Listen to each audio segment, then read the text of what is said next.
Over the next 2 weeks, Ohio high schools will vote on whether or not to allow student athletes to endorse products and services without jeopardizing their eligibility, similar to what college athletes have been allowed to do since last summer.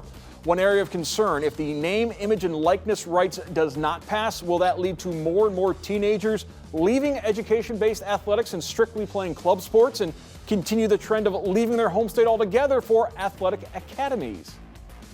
Well, that's certainly a real fear, right? So these academy concepts that don't really quite exist in Ohio, but like an IMG, for example, you start plotting one of those into the state of Ohio, yeah, that's a real concern, right? So I think that's what I said over time. I think this will evolve because we definitely don't want to risk losing what's really important to us is education-based athletics and that whole concept of amateurism.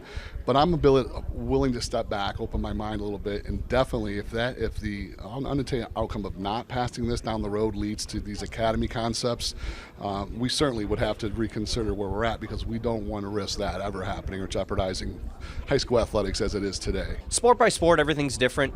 You see club is very strong at the hockey level, which obviously with us being strong in hockey, we've been aware of this and we deal with this on a regular basis, and we see the numbers that are dwindling in high school hockey in Northwest Ohio because a lot of kids are going to club, they're going to Detroit. High school athletics isn't going to go away. If anything, it's going to shift and adjust potentially if need be, but I think that just because we don't possibly accept the NIL, clubs are also going to take over. I don't think that's going to happen anytime soon. Again, as an association of 800 plus school members, we would adjust and do what we have to make sure that interscholastic athletics stay strong within Ohio.